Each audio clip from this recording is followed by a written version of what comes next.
Hey everyone, I'm back. Seriously, every time I do a video, you like to pop up saying I have no storage. I know that. I'm fixing it. That wasn't like that.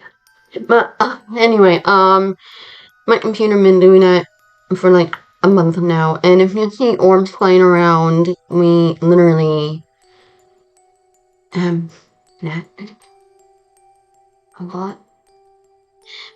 But anyway, I'm back, as you can tell, and I am so ready for Hazmat Hotel Season 2, if you guys know what that I mean. And I'm not going to explain it, because if you guys are too young to know what Hazmat Hotel is, then you're probably too young. But with that being said, I'm just excited. I finished Hazmat Hotel Season 1 again for like the 1 millionth time, and with Hell of a Boss too, so that worked. But, sorry, and that decided to go up to my face. I hate that. Well, without stalling anymore, let's get into this video. The Catacombs of Paris are in the underground Ossuary in Paris, France, which holds the remains of more than 6 million people. Built to consolidate Paris' ancient stone quarries that extend south from the Gates of Hell is literally what the Paris people call it, of effects on the city's overflowing cemeteries. Preparation work began shortly after 1774. A series of spiritual collapse around the Holy Innocent Cemetery added and sent an urgency to the cemetery eliminating measure from 1788 nightly processions of covered wagons transferred remains from most Paris cemeteries to the mine shops open near the Rue de la Tombe Izmira. And before I continue, I don't know a lot of French, pretty much at all. So if I pronounce anything wrong, I apologize in advance for this video and future videos. The archery remained largely forgotten until it became a novelty place for concerts and other private events in the early 19th century. After further renovations and the construction of access around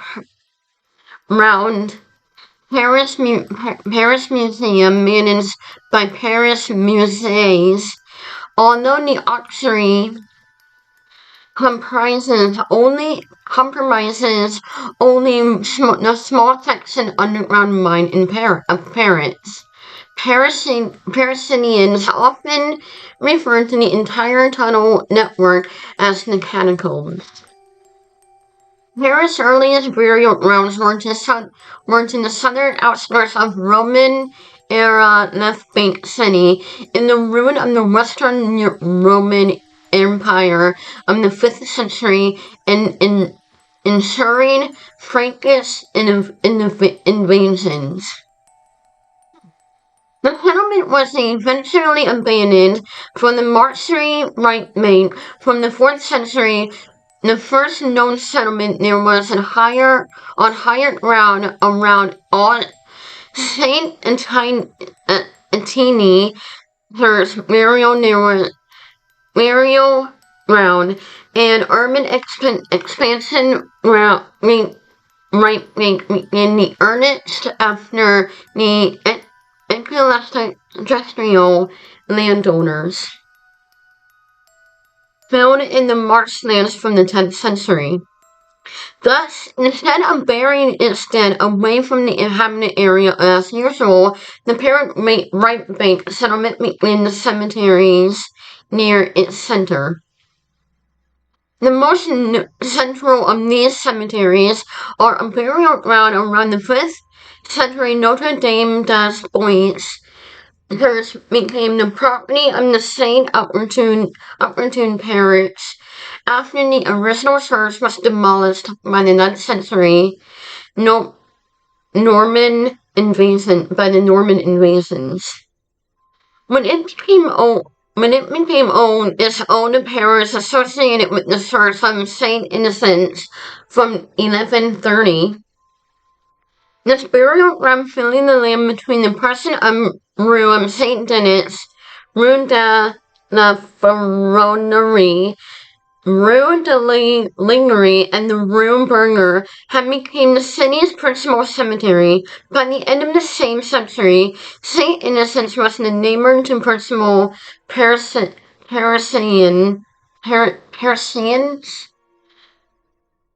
the Parisian marketplace, La Hellas, and already filled over to overflow.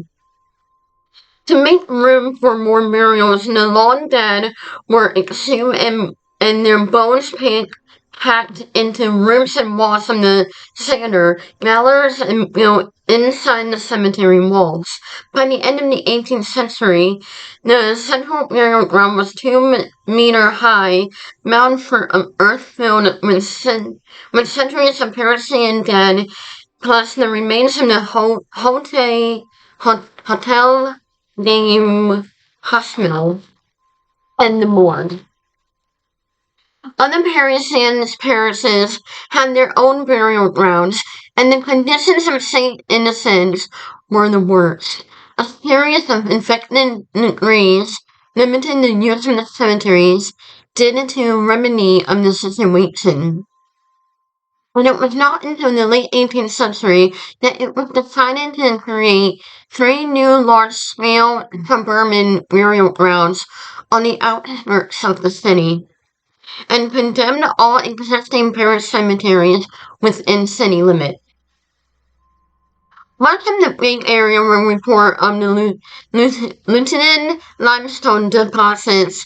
This stone will much of the city, and it was extracted in suburban locations away from any habitation.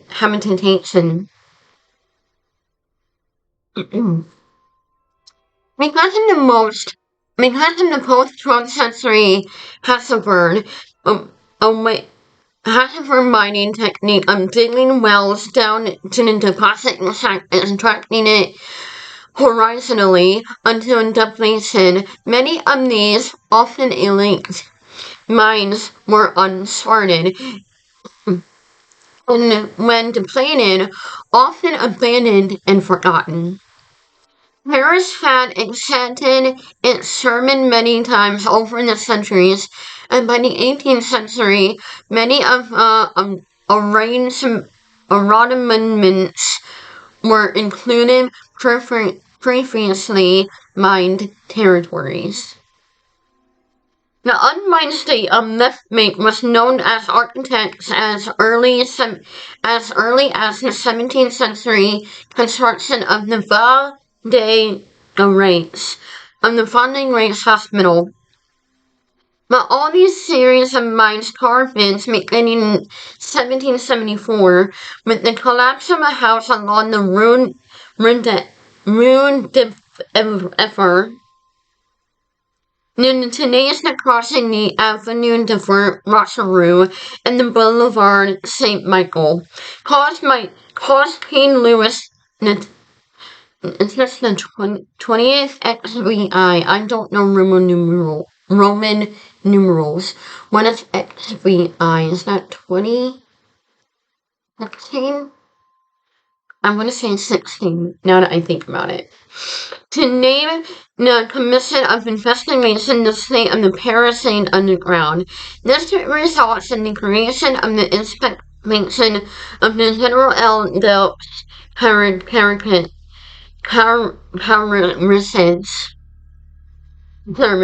The need to eliminate less citizens reign urgency from May 31st, 1780.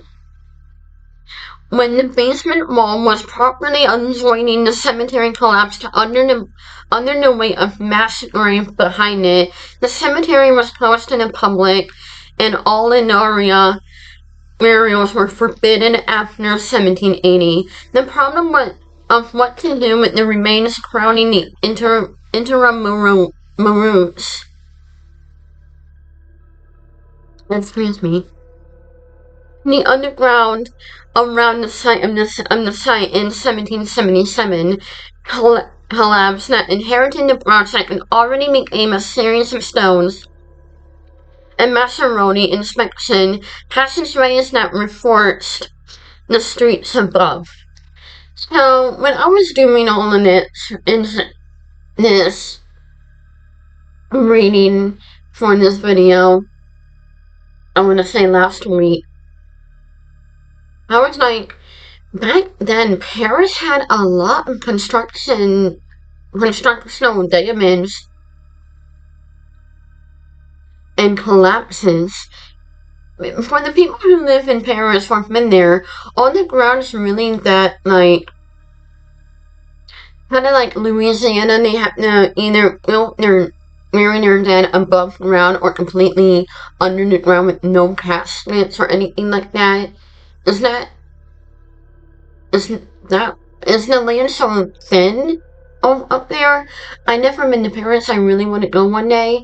But let me know underground. I mean underground. Let me know in the comments below. Is it still that bad, or is it like has it gotten better since then? The mine renovation and cemetery closures were both issued within the jurisdiction of the Police Perfect Police, Lieutenant General Alexander Lenore, who had been directly involved in the creation of a mine inspection permits. Lenore endorsed the idea of the Parasarian Den to the Siberian passageways were renovated during 1782, and decoration for the renovated tomb interior passageways for the future role in underground spectator. The idea became law in late 1785, as well within the wall property above the principal subterranean passageways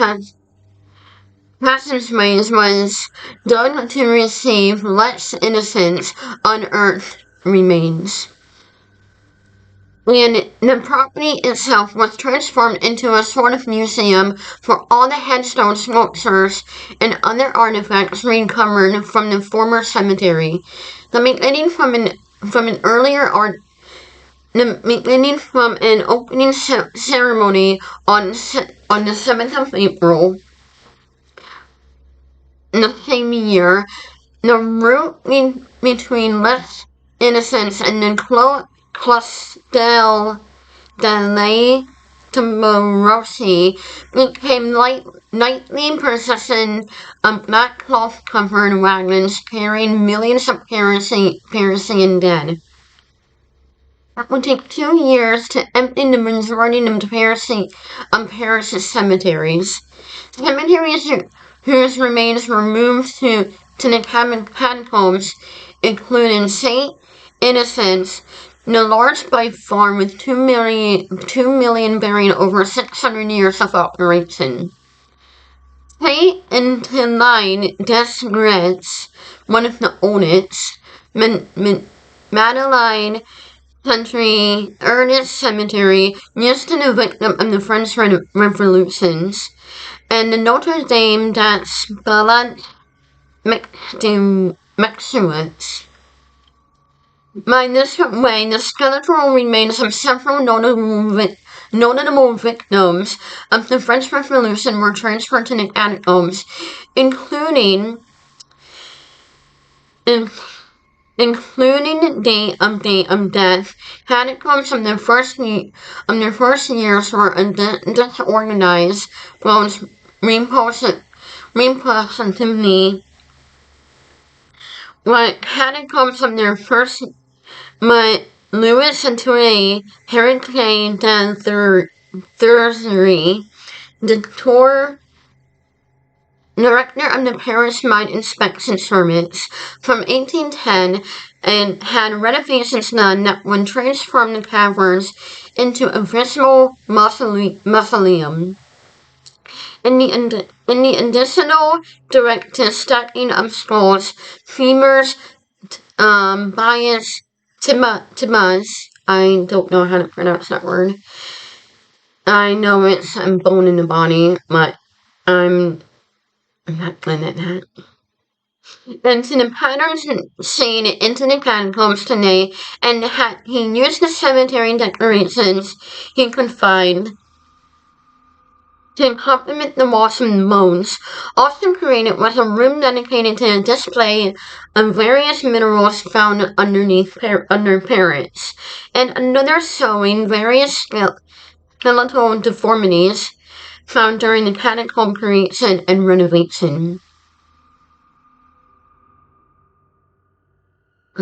He also added the monumental tables on archways bearing ominous warning inscriptions and added stone tablets bearing descriptions of comments about the nature of ossuary and to ensure safety of eventual visitors. It was walled from the rest of Paris left Bank's already expensive tunnel network. Only one death has officially been confirmed in the catacombs. In 1793, Philemon Esperit, a doorkeeper for the Valdez Grace Hospital, died in the catacombs. It was thought he lost his light source and was left to die in the darkness. In 1804, 11 years later, his body was found only a few meters away from a staircase that led to the exit. He was only identified by his hospital key ring and the buttons on his jacket.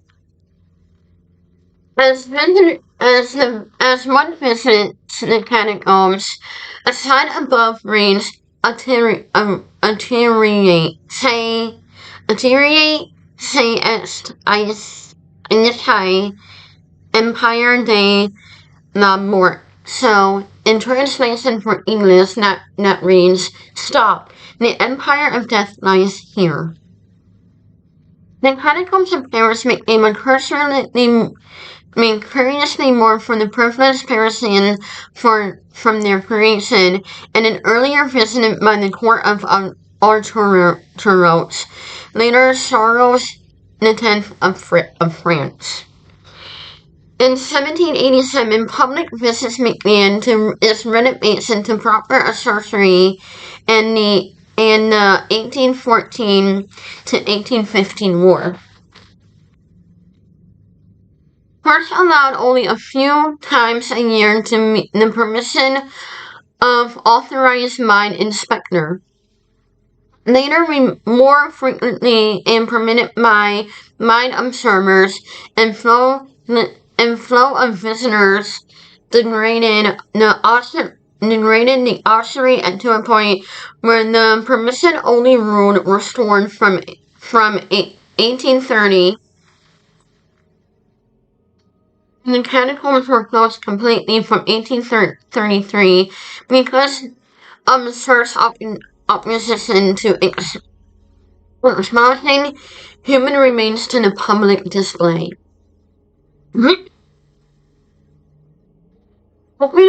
Only to open again for 4 visits a year from 1850 to 1850, bi-weekly visits on the first and third Saturday of each month from 1867 and 1874, and weekly visits during the 1878 and 1889, and weekly visits during the 1878 and 1888, and 1900 World Affairs Exposition. Later, They opened the regular for it was open regular for daily visits.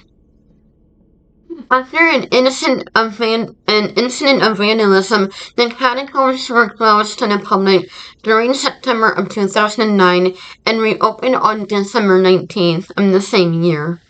One of the most spine-tingling stories in the catacombs involved a group of cataphiles who discovered an abandoned video camera in the early 90s.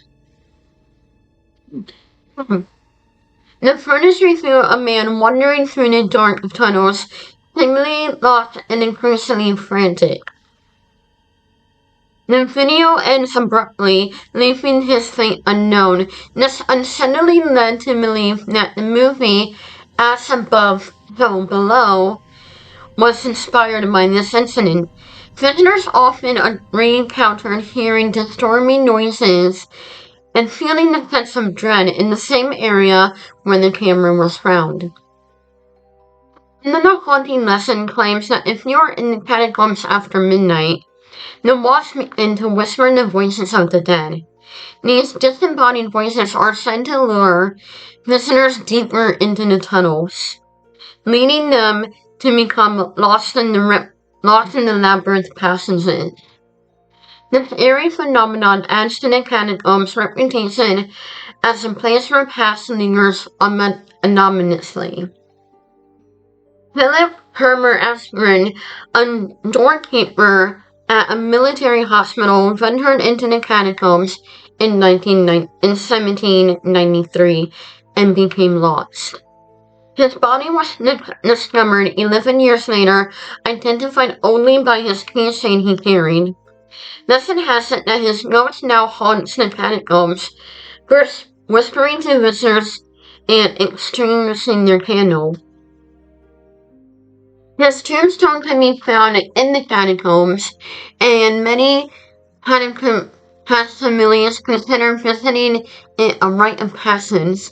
Some believe that the spirits of those inherent within the catacombs act as guardians, protecting the sanctuary. The sanity of the ossuary. Visitors have reported feeling of being watched in sudden drops of temperature, contributing to the eerie atmosphere to the tunnels. These experiences have led numerous ghost stories and legends surrounding the catacombs, making it a hotspot for paranormal enthusiasts. The Paris catacombs to captivate a terrifying those who dare to explore its depths. With each visit potentially uncovering new ghostly tales and chilling experiences. Now, I recently watched a video of Sam and Colby that they posted 2 days ago that the spirit of Philip. There's a lot of different things about him. Some say he wants you guys to be lost with him so he wouldn't be alone. And others say they think he helps people find their way out, since he sadly wasn't able to. But the Paris Catacombs, I'm 50% for it. I want to go, but the other 50% of me is like, I don't want to get lost, and I panic when I get lost. If I ever knew. I know I did one time, but I was really young then, so I'm not sure if it was just because I was young, or just because I couldn't find my dad. So, it was probably the mixture of both. And we were trick-or-treating, it was Halloween, and I was like 7, 6. I was young. Anyway, thank you guys for watching my channel and videos. Please remember to like, comment, and subscribe. And as always, I am Haunted Girl, and this is my channel. The paranormal is my playground. And until next time, pleasant dreams.